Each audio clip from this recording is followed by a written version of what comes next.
Bom dia, gente. Eu sou o professor Rodrigo Tamura. Então vamos começar a nossa aula de terapia gênica. Eu dividi essa aula em duas partes, tá? Então aqui vai a nossa primeira aula a nossa primeira parte da aula de terapia gênica. Nessa aula, então, eu vou falar um pouco sobre histórico, daí eu vou falar um pouco sobre os possíveis alvos da terapia gênica e vou falar de vetores virais e suas aplicações terapêuticas na segunda parte da aula. Em termos de histórico, eu queria começar com esse paper, esse artigo que foi lançado lá na década de 70, em 1972, publicado pelo Friedman e Roblin. Eles foram alguns dos primeiros que começaram a propor a ideia da terapia gênica para tratar doenças genéticas humanas. E quando eles fizeram essa proposta, eles nem estavam afirmando com todas as letras, eles estavam até fazendo uma pergunta. Dá para a gente usar a terapia gênica para curar doenças genéticas humanas? A única figura do artigo inteiro é uma que demonstra bem como é que é a terapia gênica até hoje. Então, de alguma forma, a gente estaria tendo aqui uma transferência de um DNA, pode ser um DNA nulo, ou talvez alguma informação genética dentro de um vírus, para ser transportado para dentro de uma célula. E essa informação genética entrando dentro da célula vai para o núcleo, e dentro do núcleo ela vai estar sendo ou podendo ser inserida no genoma ou podendo ficar episomal, vão estar levando à expressão de alguns genes terapêuticos. Então eles dão uma ideia bem otimista, eles dizem, sim, terapia gênica. Então eles falam, a nossa visão, a terapia gênica pode melhorar algumas doenças genéticas humanas no futuro. Por essa razão, nós acreditamos que pesquisa dirigida ao desenvolvimento de técnicas de terapia gênica deve continuar. Então, durante todo o paper, eles dão esse caráter bem otimista sobre o uso da terapia gênica. Só que quando eles chegam bem no finalzinho do paper, eles chegam assim... Então, só que eles falaram, só que não. Então eles dizem o seguinte, para o futuro próximo, no entanto, somos contra quaisquer tentativas de terapia gênica em pacientes humanos. Por quê? Eles falaram o seguinte, o nosso entendimento de processos básicos, como regulação gênica e combinação genética, é inadequado. Então, naquela época, de fato, na década de 70, eles ainda não tinham noção completa de como é que a gente está regulando a expressão dos genes. Tá? Processos como RNA de interferência e coisas assim só foram descobertos mais para frente, na década de 90, e muitos deles só a partir de 2000. Outro ponto importante é que eles falam que a nossa compreensão dos pormenores da relação entre defeitos moleculares e o estado da doença é rudimentar. Ou seja, lá em 1972, eles ainda não tinham ideia de quais mutações em um gene causavam uma doença. Tá? Se se lembrarem, em 1977 é que Sanger desenvolveu a técnica de sequenciamento de DNA. O genoma humano ele só foi sequenciado em 2006. Tá? Então, naquela época, de fato, eles não tinham noção de como que é um gene, a sequência de um gene funcional, qual que é a mutação de um gene que leva a uma doença genética. E eles falaram também o seguinte, não temos informação do alcance e do prazo dos efeitos da terapia gênica. Então, se a gente vai fazer uma terapia gênica, a gente vai introduzir um gene, vai fazer com que tentar curar aquela pessoa, quanto tempo aquele gene vai estar sendo expresso dentro dessa pessoa? A gente vai estar curando essa pessoa por um dia, uma semana, um mês, um ano, pela vida toda do paciente? Então, eles ainda não faziam ideia de quanto tempo duraria essa transferência gênica. Então, vocês devem ter visto esse slide aqui do professor Júlio, em que a gente começa a ter o início da manipulação gênica. Então, as enzimas de restrição, desenvolvidas pelo Werner Arbour, Daniel Nathans e o Hamilton Smith, eles começaram a identificar essas enzimas que cortam o DNA em pontos específicos, e essa tecnologia, então, é fundamental para que a gente possa iniciar o processo de clonagem de genes. Em 1971, o Pohlberg ele foi um pioneiro. Então, ele criou o primeiro DNA recombinante. Então, ele colocou pegou um vírus, o SV40, tá? O Simian Virus 40, e ele introduziu um gene de um bacteriófago aqui, no caso uma beta-galactosidase que está dentro desse bacteriófago lambda. Então ele misturou basicamente o genoma de dois vírus e criou então uma quimera, uma mistura desses dois organismos. Tá? E por isso ele dividiu o prêmio Nobel em 1980, na verdade, com o Sanger. E mais tarde, o Stanley Cohen e o Herbert Boyer, eles também começaram a fazer esses ensaios de digestão e clonagem, e eles conseguiram colocar então um gene de interesse, um gene de resistência a antibiótico dentro de um plasmídio e colocar isso aí dentro de uma bactéria, transformando uma bactéria, fazendo com que essa bactéria carregasse então um outro gene de um outro organismo e criando então também um organismo geneticamente modificado.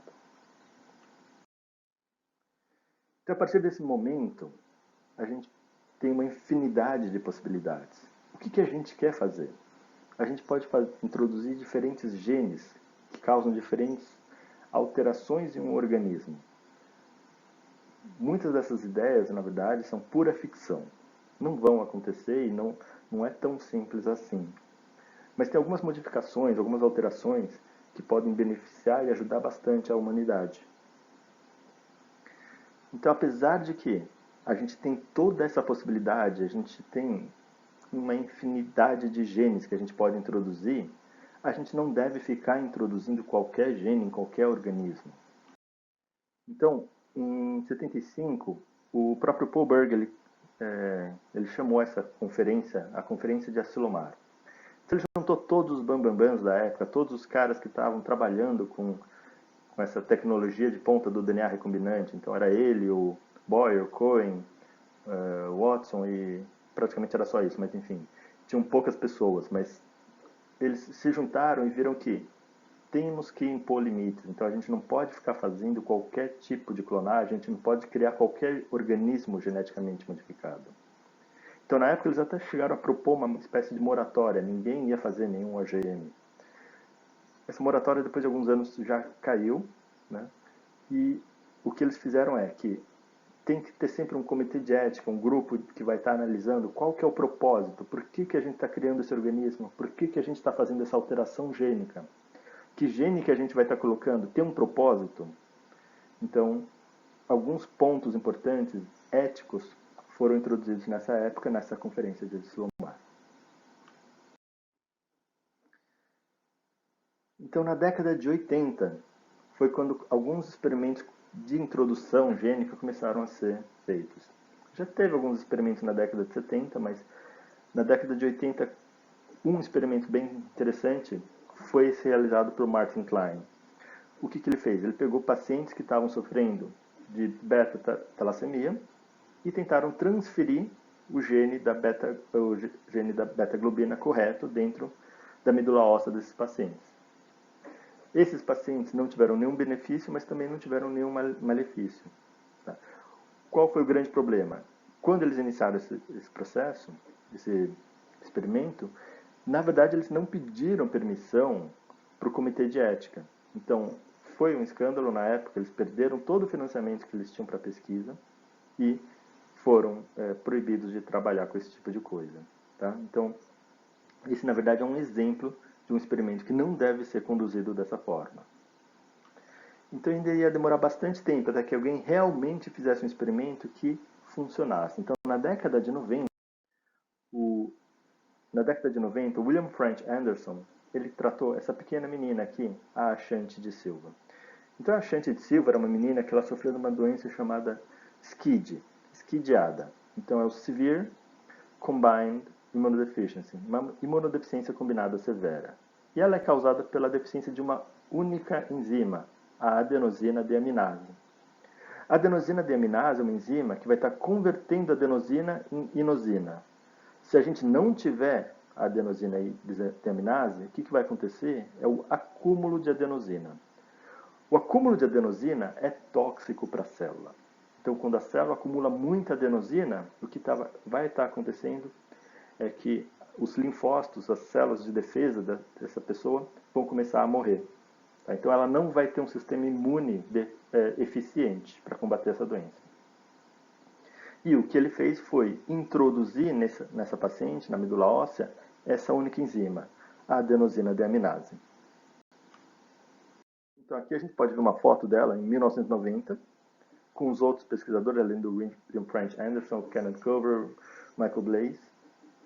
E aqui em 2013, a Shanti de Silva e a pequena Cindy, na verdade a Cindy aqui ela foi tratada poucos meses depois da Shanti, mas aqui vocês podem ver que em 2013, mais de 20 anos depois, elas ainda estavam bem, quer dizer, uma doença que levaria eventualmente à morte, porque elas têm um sistema imune muito deficiente, elas eram extremamente suscetíveis a qualquer infecção, e elas estão numa vida saudável e muito bem. Tá? Então, foi um exemplo de que um experimento foi bem conduzido e foi bem sucedido. No final da virada do século, a gente teve um experimento que não deu muito certo. Então, nesse caso, foi um experimento com o Jesse Gelsinger, que foi conduzido pelo Dr. James Wilson. O que ele fez? Bom, o Jesse Gelsinger sofria de uma doença. Ele tinha a deficiência da ornitina descarboxilase. Então, esse gene é um gene importante para quê? Para metabolizar a amônia. Sem essa enzima, a gente tem um acúmulo tóxico de amônia no nosso organismo. Tá? Então, esse paciente tem que ter uma dieta rigorosa, ele tem que sofrer algumas diálises o tempo todo. Tá? Então, depende do grau da doença. Então, Jesse Gelsinger sofria dessa doença e o James Wilson ele fez uma transferência gênica com o gene da ornitina descarboxilase funcional. O que aconteceu? Depois de 96 horas que ele fez essa transferência gênica, o Jesse veio a óbito. Tá? Então ele teve uma resposta inflamatória aguda e ele acabou falecendo. Tá? Então, o Jesse Gelsinger talvez não fosse o melhor candidato. Tá? Ele era um paciente que, na verdade, ele conseguia levar uma vida relativamente normal só com uma dieta bem balanceada. Tá? Então ele não era o extremo, o caso agudo, extremo da doença em que leva ao óbito. Tá? Então ele era um caso leve, tinha uma mutação, quer dizer, a enzima funcionava ainda um pouco. Então não foi talvez o melhor experimento que poderia ser conduzido. Então quando a gente propõe essa ideia da terapia gênica, a gente tem que se perguntar duas coisas importantes.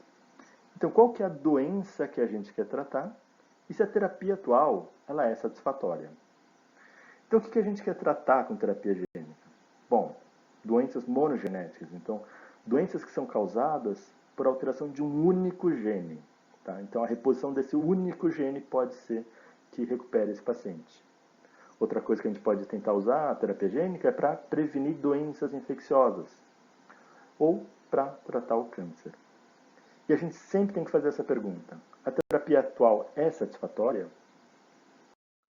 Então, quando a gente pega doenças monogenéticas, a gente pega, por exemplo, fibrose cística. Tá? Então, é uma doença que é causada o quê? Por uma mutação em um único gene, o gene CFTR. Então, quando você tem essa alteração, essa pessoa não tem uma proteína de membrana que vai estar fazendo o transporte de íons. Em geral, esses pacientes acabam tendo o quê? Problemas de infecção recorrente, ele tem um acúmulo de muco muito grande, principalmente no pulmão, e aí ele fica super suscetível à infecção. Então, esses pacientes têm que passar a vida toda tomando antibiótico. Tá? E graus mais pesados da doença, a pessoa ia a óbito com uma idade muito precoce. Tá? Hoje dá para tratar, a pessoa sobrevive, mas ela tem problemas durante a vida toda. Tá? Se a gente perguntar, a terapia atual é satisfatória? A resposta é não. Tá? Não tem uma cura, ela tem que se passar a vida toda sendo tratada. Outra doença, a distrofia muscular. Então ela é causada por uma mutação em um único gene, o gene da distrofina, que eventualmente leva a óbito os pacientes que sofrem dessa doença. Hemofilia também, causado por mutações ou no fator 8 ou no fator 9, são doenças que levam o paciente a ser refém de ter que ter transfusões sanguíneas frequentes. E, por exemplo, no caso do Jessel Gelsinger, a deficiência da ornitina descarboxilase. Então, em muitos casos, a terapia atual ela é uma coisa que só vai tratando os sintomas, mas ela não cura a doença propriamente dita. E se a gente falar de doenças infecciosas? O que a gente quer tentar prevenir? Bom, a gente pode querer tentar prevenir o HIV, tá? A infecção pelo HIV. Se a gente parar para pensar, se a terapia atual é satisfatória, é óbvio que não. A gente não tem nenhum tipo de cura para o HIV. E, mais ainda, a gente tem mais quase 40 milhões de pessoas que vivem com HIV e não conseguem se livrar dessa infecção. Então, a busca por uma vacina contra HIV é uma das coisas que tem sido procurada há muito tempo e vetores virais têm sido bastante estudados nesse sentido. Outro vírus que a gente está pensando em tentar prevenir é o quê? É o SARS-CoV-2. Então, a pandemia atual que a gente tem pelo SARS-CoV-2, que está causando essa Covid-19, é uma pandemia mundial de importância enorme. Então, a biologia molecular tem sido uma ferramenta essencial para tentar desenvolver novas vacinas contra esse vírus. E a gente vai discutir isso um pouquinho mais na parte da aula prática e no escape room que a gente está desenvolvendo. Tá? Então, a terapia atual é satisfatória para o SARS-CoV-2? Não. Nas formas graves da doença, não há cura para esses pacientes. Tá? Muitos deles acabam indo para um estado bem avançado da doença e muitos vão a óbito. E quando a gente fala de câncer, que doença que a gente quer tratar? Bom, a gente pode querer tratar, basicamente, todas elas. Tá? Se a gente parar para pensar, a terapia atual, o jeito que a gente está tratando o câncer, ele é satisfatório? A resposta é não. Tá? E eu vou mostrar por quê. Se a gente parar para olhar as estatísticas do câncer, a gente vai ver que tem, isso só em 2018, 17 milhões de novos casos sendo diagnosticados. E quase 10 milhões de pessoas morrem por causa do câncer. Tá? Se a gente olhar as estatísticas do câncer, a gente vai ver que, só para ver, por exemplo, o câncer de pulmão, a gente tem 2 milhões de pessoas que são diagnosticadas todos os anos com câncer de pulmão. E quantas pessoas morrem por câncer de pulmão? Quase 2 milhões de pessoas. Ou seja, o tratamento atual está sendo efetivo? A resposta é não. E se a gente parar para olhar a evolução do tratamento? Se a gente pegar desde a década de 70 até hoje, o que a gente observa é que as doenças cardíacas tiveram uma diminuição drástica do número de mortos desde a década de 70 até aqui. Agora, e com o câncer? Com câncer, o que a gente observa é que essas estatísticas elas permanecem quase constantes. Ou seja, para doenças cardíacas, as melhorias terapêuticas de diagnóstico melhoraram muito a sobrevida dos pacientes.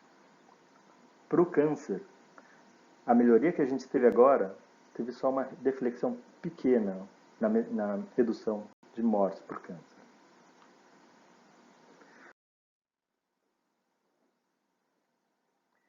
Então, como que a gente pode usar a biologia molecular para curar doenças? Então, a gente tem que fazer algumas perguntas.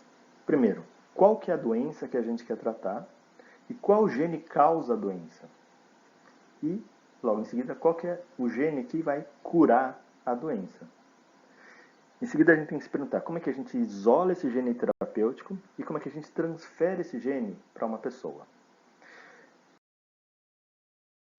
Então, como é que a gente pode usar a biologia molecular para tratar uma doença? Se a gente pegar, por exemplo, a diabetes, qual que é o gene que vai estar causando a diabetes? Bom, é uma mutação, uma alteração no gene da insulina. E qual gene que vai curar a doença? Então, no caso, é a insulina. Tá?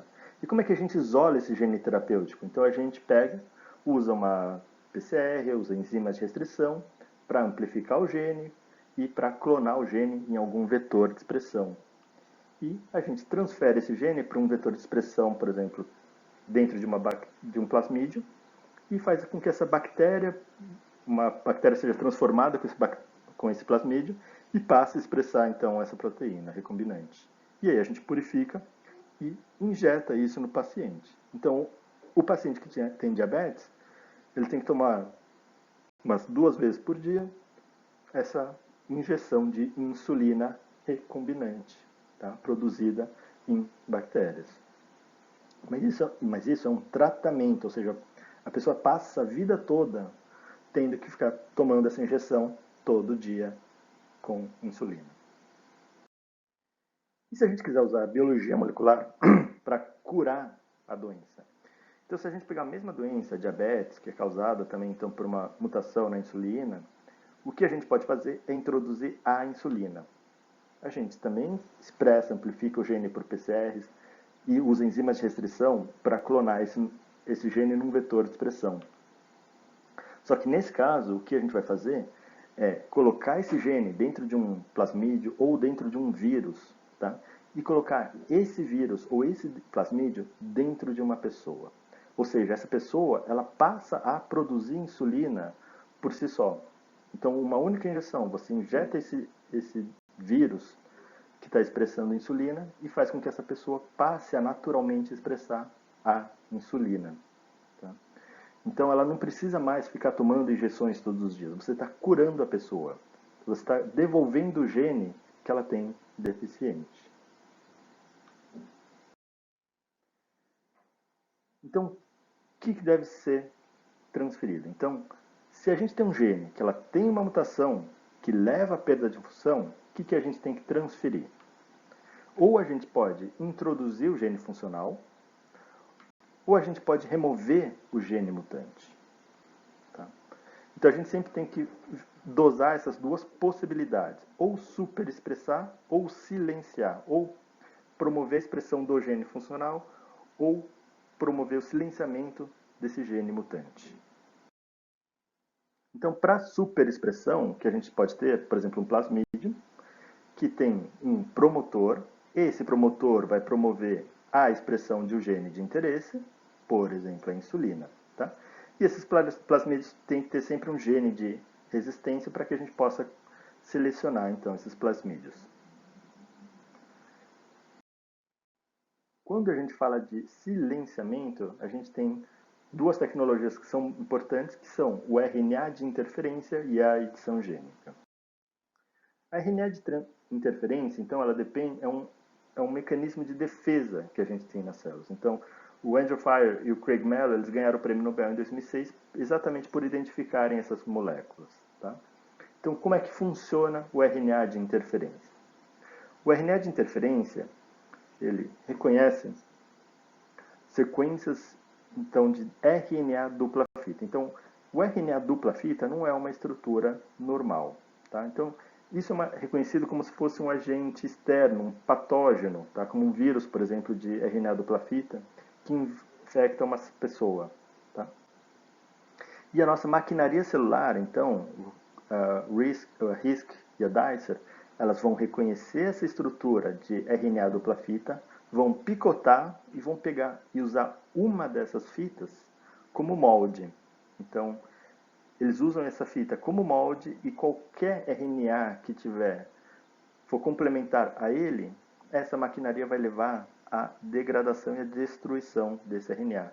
Então, o sistema de RNA de interferência é um sistema para levar ao silenciamento de um gene através da degradação do RNA mensageiro. Tá? Baseado nisso, a gente tem os microRNAs. Então, dentro de nós temos esses microRNAs. Essas são sequências que são transcritas do nosso genoma. Tá? Quando ela tem alguma certa complementaridade, ou seja, eles formam grampos, tá? Uma sequência tem complementaridade com a outra, então eles formam eles interagem e formam essa estrutura de RNA dupla fita.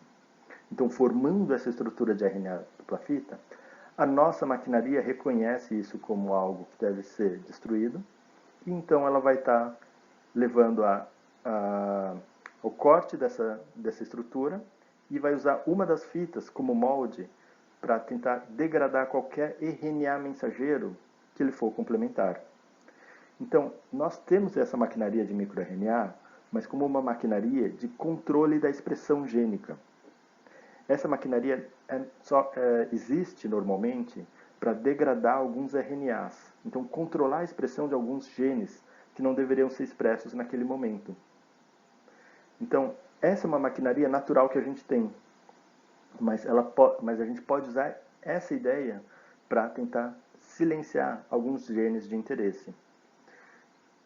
Os microRNAs, eles têm um papel importantíssimo também, aonde? No câncer. Então, tem muitas formas de câncer em que a gente tem alteração não de um gene, mas de um microRNA. Então, esse microRNA leva à degradação de genes importantes, como, por exemplo, genes supressores de tumores. E aí, sem a expressão desses genes supressores de tumor, a gente acaba tendo o favorecimento do desenvolvimento do câncer. E a edição gênica, vocês já viram com o Júlio, então eu não vou ficar repetindo tudo aquilo que ele falou, tá? Mas a gente tem diferentes ferramentas, então, muito tempo atrás a gente tinha os Talens e os Zinc-Fingers, mas eles perderam um pouco espaço para o CRISPR. O CRISPR é muito fácil de fazer, tá? Então, ele tem um RNA guia, então esse RNA guia ele vai parear com uma sequência de interesse, e sendo carreado, então, pelo Cas9, a Cas9 vai vir e vai cortar e vai essa sequência gênica nesse ponto específico. Tá? Então vai levar a um corte que pode levar então a uma deleção ou uma inserção de bases e que vai estar então rompendo e tirando a função desses genes. Então se tiver um gene mutante que é altamente deletério, a gente pode estar removendo, então, cortando esse gene para impedir que ele tenha essa atividade deletéria. E outro ponto que é importante, então, é a transferência que a gente chama in vivo e ex vivo. Então, in vivo, quando a gente faz uma transferência gênica in vivo, a gente está transferindo o gene diretamente para o paciente. Tá? Ex vivo, a gente tira a célula do paciente, tira a célula da medula do paciente, por exemplo, cultiva em cultura celular, faz a alteração, em seguida transfere, faz uma transferência do gene de interesse e devolve essas células de volta para o paciente. Tá? Então, a gente tem esses dois métodos de transferência gênica, in vivo e ex vivo. Essa transferência de material genético ela pode ser ou com vetores não virais ou vetores virais. Então, até aqui eu estou terminando essa primeira parte da aula, eu vou estar falando então dos vetores não virais e depois eu vou falar dos vetores virais. Então, a gente pode usar, por exemplo, lipossomos, DIN-GAN, eletroporação, oligonucleotídeos e por aí vai. Então, nos métodos de transferência gênica, a gente pode ter a transformação bacteriana, então a gente pode transferir um gene para dentro de uma bactéria por transformação. Em geral, a gente pode ter a eletroporação ou a quimiotransformação. A transfecção celular é um método em que a gente vai estar transferindo para dentro de uma célula um DNA. Tá? Normalmente a gente pode usar o fosfato de cálcio, lipossomos ou o DIN-GAN. Outro conceito é a transdução. Tá? Então, na transdução a gente está colocando a transferência de um gene através de vetores virais não replicativos. E uma infecção a gente está usando um vetor viral replicativo.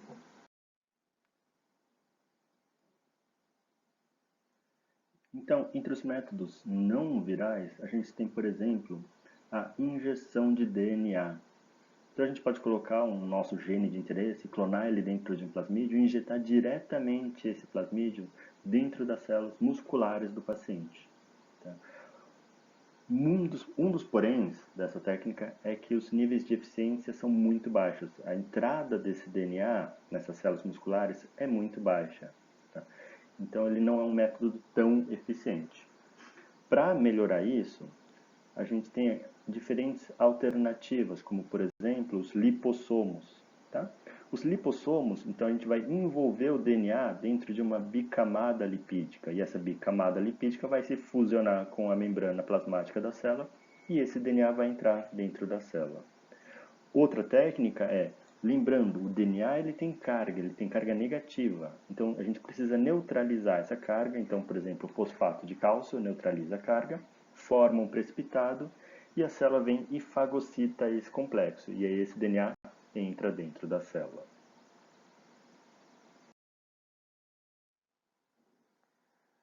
Na eletroporação, então, o que a gente vai ter é exatamente a formação de poros na membrana, exatamente porque a gente dá um choque na célula. Tá? E outro método que é usado é o que a gente chama de biobalística, ou de engano, em que a gente mistura o DNA com partículas de ouro e faz uma injeção. Então, ele é injetado diretamente dentro das células a uma alta velocidade. Então, como você coloca, envolve o DNA num complexo de ouro, ele vai ser injetado em alta velocidade para dentro da célula, atravessando a membrana, atravessando a carioteca e indo para o núcleo da célula. E a gente também pode usar oligonucleotídeos, então a gente pode colocar um RNA, uma sequência de RNA de interferência diretamente numa célula. Então, falando um pouco sobre vacinas, a gente tem usado, vocês têm visto bastante o uso de lipossomos para fazer essa transferência gênica. Do que? Já de RNA mensageiro. Tá? Então, esse RNA mensageiro vai levar à produção de, quando ele entrar dentro de uma célula, ele vai ser imediatamente traduzido, vai sendo traduzido, ele vai produzir essa proteína ela vai ser expressa, e aí, sendo uma proteína externa, um antígeno, uma proteína que não é do próprio corpo, ele vai ser reconhecido e vai ser montado uma resposta imune contra essa proteína. E de forma que, a hora que o vírus entrar, que a pessoa foi infectada por esse vírus, a gente já tem anticorpos contra esse vírus. Tá? Então, a vacina da Moderna ou a vacina da Pfizer são baseadas nisso. Então, aqui só para mostrar a vacina da Pfizer, então, o que está acontecendo é, eles colocam nesse lipossomo o RNA mensageiro, o RNA mensageiro ele entra aqui, é reconhecido pelo ribossomo, a proteína spike do SARS-CoV-2 é produzida, sofre modificações e ela é expressa. Quando ela é expressa, ela pode ser reconhecida por um anticorpo, tá? E vai estar gerando uma resposta imune. Tá? Então, a incidência de SARS-CoV-2 nesses pacientes é super baixa, enquanto nas pessoas que receberam placebo, eles acabam não sendo protegidos. Tá? Vamos terminar essa primeira parte da aula aqui, tá? E na segunda parte da aula, então, eu vou estar falando de vetores virais que são usados para terapia gênica.